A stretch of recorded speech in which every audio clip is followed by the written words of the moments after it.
Welcome. Welcome. Welcome to First Parish, Unitarian Universalist of Arlington. We choose. We choose.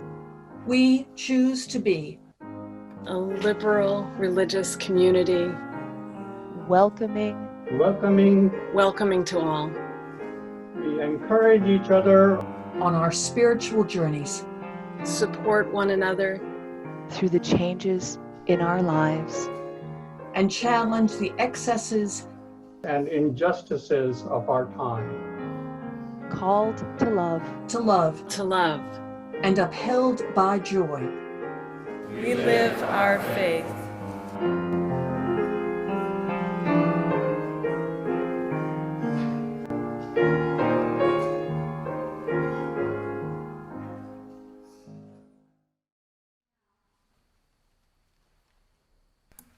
Now,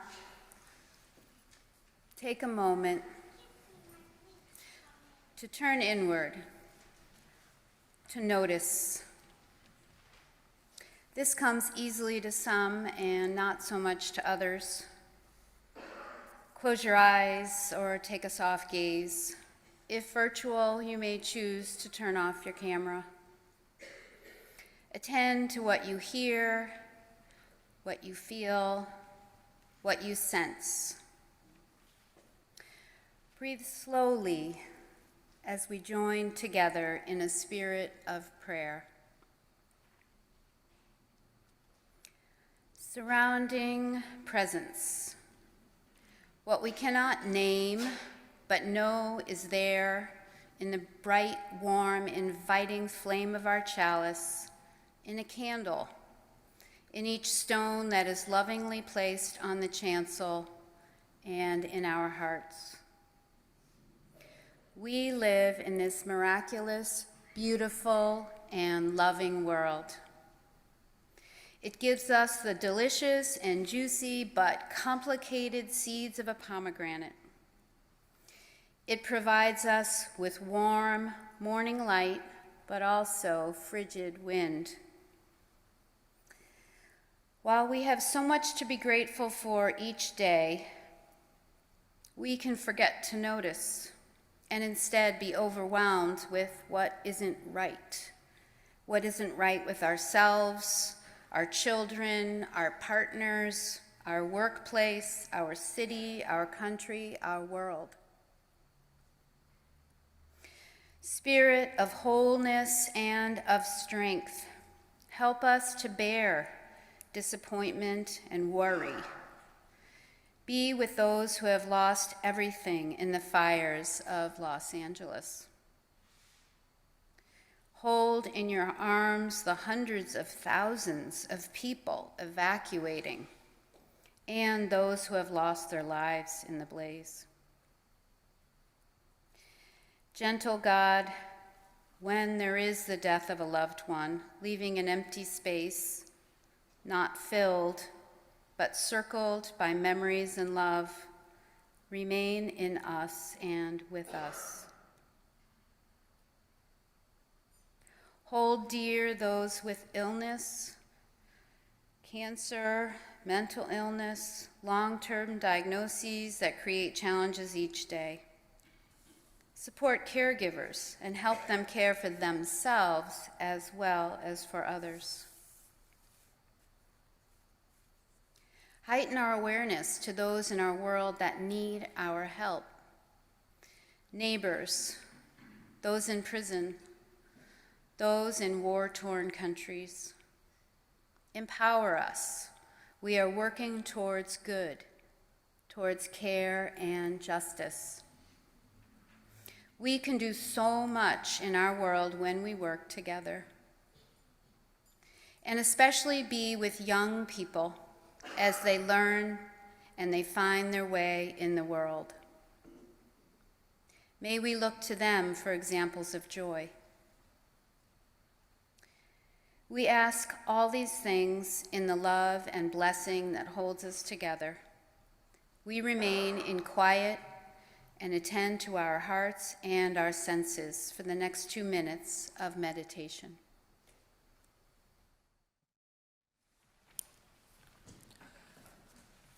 Shortly after Christmas, Sibylle flew to Germany, the country where she grew up and came of age. She and Tom brought their 2 boys, now grown men, to our religious education program. They raised their boys speaking German at home and regularly returned to Germany. As her mother declined, Sibylle went home many times. And as she said, her mother died a year ago in November. When she recently returned home to Germany, it was to help her siblings close out her mother's home. And she wrote me, "Things have been a lot here. I have a container coming tomorrow to ship a few pieces of furniture from my mom to our apartment in Somerville. It has been an emotionally difficult time. Maybe I can tell you a little more about it some other time." Thank you, Sibylle, for singing and for speaking today. This I know. Among us are many stories. We are trying to figure out what to say next week at a brother's memorial service and at a former spouse's memorial service. Several, like me, are preparing for retirement, beginning in the spring and summer. And more than one of us is feeling the kick of a child within, expecting our firstborn. More than one of us is remembering a child who, outside the order of things, died before we did. We are considering DNR and DNI, that is, do not intubate, orders for a loved one, and how it might feel if that were to come to pass. We are trying to live well with a chronic disease, autoimmune, MS, cancer, Parkinson's. Some of us are estranged from our children. Some are healing from a trauma, an assault, a rape, a betrayal decades old that still affects our spirit. Some are longing for something that might be called spirit. We are practicing dry January. We are trying to keep a resolution. We are trying to repair a relationship in which we did wrong. We are trying to be open to another's overtures. We are wondering how to help a loved one through the possible, maybe even probable, ending of their marriage. We have returned from trips to faraway places and are still marveling at what we saw. We are following up leads for a job and beginning another job. We are taking another's hand. And all of us are watching fires burn thousands of miles away. And all of us watched snow fall. It will always be a wonder to me how much time this time together in worship holds of us. It is a bit of a cliche to say that everyone has a story. A new word was even coined in 2012, Sonder.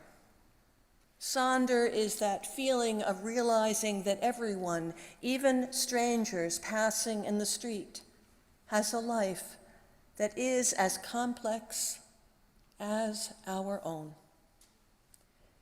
Here in worship together, I often experience Sonder.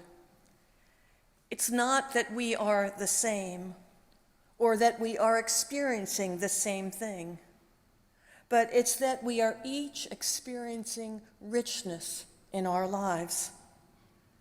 I want to hear about yours and tell you about mine. That, it seems to me, is a true communion. No longer seeking to be mirrored in our experiences, we instead seek and find a richness to share in these, our lives. By gentle powers faithfully surrounded, protected wondrously, consoled by grace, that's how I long to live these days together. That's the opening line of the hymn we just heard. And as Sibylle reminded us, they were lines written by Deitrich Bonhoeffer as the new year, 1944, called. Deitrich Bonhoeffer grew up in a wealthy suburb outside Berlin. His father was a physician and a professor at the University of Berlin. The family circle of friends included professors, artists, musicians, and political figures. Deitrich Bonhoeffer was a gifted, precocious child, studying piano at 8 and writing compositions at 11. And though his family was not particularly religious, at the age of 14, he decided to study theology. And at 21, he completed a groundbreaking doctoral thesis. I own 2 of Deitrich Bonhoeffer's books, and I can tell you that those paperbacks have folded down pages and passages underlined, and now the glue has dried out. So as I open them, the pages fall. Bonhoeffer wrote, "In its essence, love means making room for the other. Love means making room for the other." In 1930, he accepted a fellowship at Union Seminary in New York City. Union Seminary is on the outskirts of Harlem. And an African-American seminarian took this white German intellectual to the Abyssinian Baptist Church. The dashing Congressman Adam Clayton Powell was senior minister. Deitrich Bonhoeffer, then 24, sat in the pews as the people amened and alleluiaed. And he was captivated. And he began teaching Sunday school in Harlem. And he collected gramophone recordings of Negro spirituals. This German intellectual began contemplating a Black Christ figure who suffered with the lowly and called for liberation. Of Jesus, he said, "We should not seek some hero worship of Christ. It is only because he became like us that we can become like him." And of human nature, he wrote, "Nothing that we despise in others is inherently absent in ourselves. We must learn to regard people less in the light of what they do or don't do, and more in the light of what they suffer." Deitrich Bonhoeffer left New York and returned to Germany, was ordained, and began a promising career teaching theology at the University of Berlin. But the Nationalist Socialist Party was on the rise. Dietrich Bonhoeffer was 27 in 1933 when Adolf Hitler became chancellor. Within weeks, Jews were banned from public employment, and Hitler installed a Reich bishop of what he called the National Church of Germany. The Pope, Pius XI, signed an agreement with the Third Reich not to interfere in exchange for assurances that the Catholic Church would not be attacked. The clergy and the churches in Germany were split in their responses to Nazism, whether to resist or practice conciliation. Dietrich Bonhoeffer wrote, "We must be ready to allow ourselves to be interrupted by God. God will be constantly crossing our paths and canceling our plans." In 1934, Dietrich Bonhoeffer, with other German religious leaders, signed the Barmen Declaration, opposing pro-Nazi interpretations of Christianity. And Dietrich Bonhoeffer becomes a leader in what is called the Confessing Church. It was an ecumenical movement in Germany opposed to Nazism. Bonhoeffer declared, and I quote, "The church must not simply bandage the victims under the wheel, but jam a spoke in the wheel itself."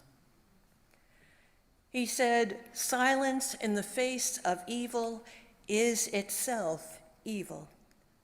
Not to speak is to speak, and not to act is to act."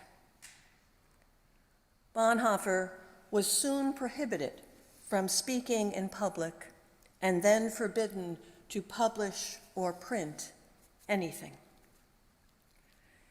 In November 1938, on the night of Kristallnacht, the Nazis destroyed over 200 synagogues across Germany, 7,500 Jewish-owned businesses, and arrested 30,000 Jewish men.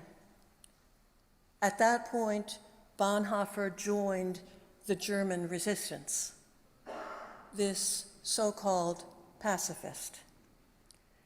And using his contacts abroad, mostly through Union and in London, he works as a courier for the resistance. In 1939, Union Seminary offered him and other German theologians positions to ensure their asylum and their safety. And so Bonhoeffer returned to New York. But after only 2 weeks in the States, he wrote the American theologian Reinhold Niebuhr, "I have come to the conclusion that I have made a mistake in coming to America at this time. I must live through this difficult period along with the people of Germany." And so he gets back on a ship and returns to Germany. The following year, 1940, Germany invades France, and the Battle of Britain begins. Over the next year and a half, Bonhoeffer makes several trips to Switzerland, Norway, and Sweden on behalf of the resistance, carrying information he hopes the Allies will learn there is resistance within Germany. On April 5th, 1943, he is arrested. And for more than a year, he is tortured and interrogated in prison. He gives away nothing. On the outside, the Allies invade Normandy. Bonhoeffer's fellow conspirators continue in a plot to assassinate Hitler. But when the plot fails, Bonhoeffer's participation in the larger conspiracy is revealed. And Deitrich Bonhoeffer knows that his end is near. In the last week of 1944, having been imprisoned for more than 20 months, he writes the lyrics that are then smuggled out of the prison. And on April 9th, 1945, Deitrich Bonhoeffer is taken from his cell, stripped naked, and brought to the gallows. He kneels and prays, and then climbs the steps of the gallows, where he is executed. He is 39 years old. Less than a month later, Germany surrenders unconditionally to the Allies. By Gentle Powers has become a much-loved hymn in Germany and elsewhere. In these words, which are printed in your order of service, Bonhoeffer does not offer a rosy picture of life. He does not offer any of the tropes so typical of cheap piety that tell us everything is always right, that things happen for a reason, or that we should try to stay positive. Instead, Bonhoeffer takes seriously the sorrows of life and the challenges of the world. But he does something else as well. He confesses hope and the faith that ultimately good will prevail. Bonhoeffer continued to ask, as I hope we do, what does it mean to be a good person in such a time as this? Bonhoeffer wrote, "We have learned to see the great events of history from below, from the perspective of the outcasts, the suspects, the maltreated, the powerless, the oppressed, and the reviled. In short, from the perspective of the suffering." Why am I telling you this story today? Deitrich Bonhoeffer is not a household name. He is not a famous man. He did not move the masses, nor, honestly, was he especially heroic. He was, as those who knew him say, simply a good and decent man. I tell you this story because in 8 days we will inaugurate a president whose time in office we fear will adversely affect our nation and millions of people, especially the undocumented, the transgender, and those with less resources, less privilege. I tell you this story because many of us face two temptations: the temptation to despair and the temptation to look away and give ourselves entirely to private concerns. Certainly, an academic fellow, even a religious one, such as Deitrich Bonhoeffer in Nazi Germany, could have done much the same. Keep your head low and go unnoticed. But he did not. He stayed in the game. He did what he could with the privileges and the gifts that he did have. True, he paid a terrible price, but even so, he did not stop. He did not despair. And from his example, I take inspiration for the journey ahead. Last week, Jimmy Carter was laid to rest. And perhaps you, like me, have been learning more about this former president. We in this congregation are divided on the question of God. But these words of Jimmy Carter's, I believe, can resonate for all of us. Jimmy Carter said, "Spirit is like the wind, in that we can't see it, but can see its effects, which are profound." He said, "My faith demands, and this is not optional, my faith demands that I do whatever I can, wherever I can, whenever I can, for as long as I can, with whatever I have, to try to make a difference." Deitrich Bonhoeffer would agree.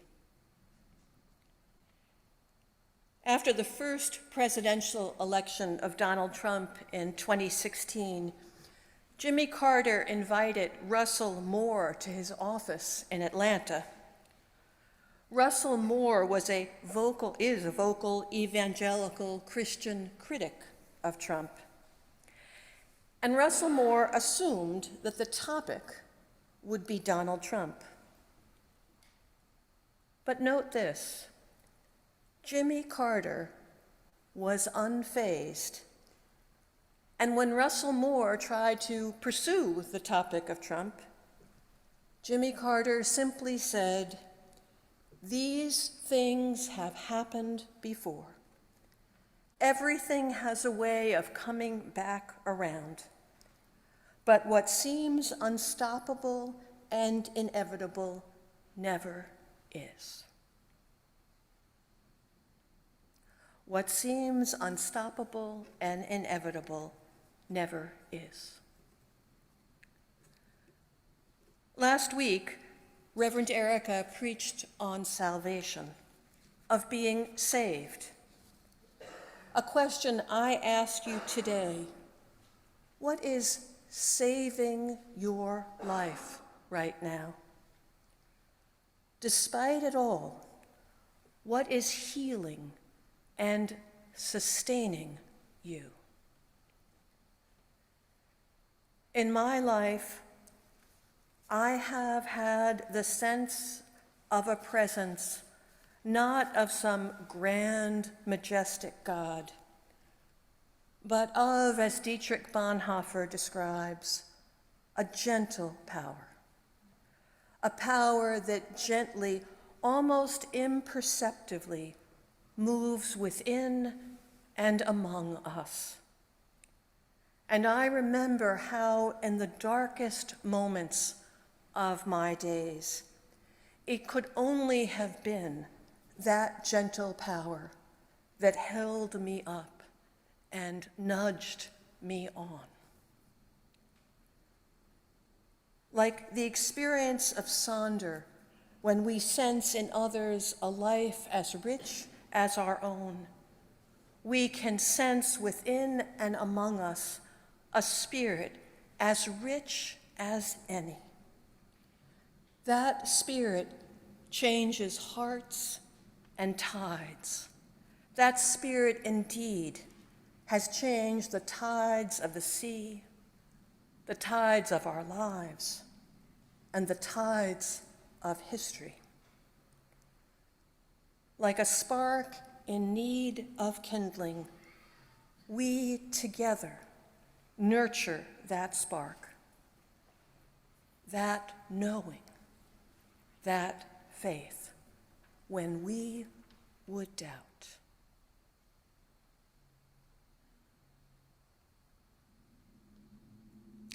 Let us keep that flame alive in one another when we might doubt.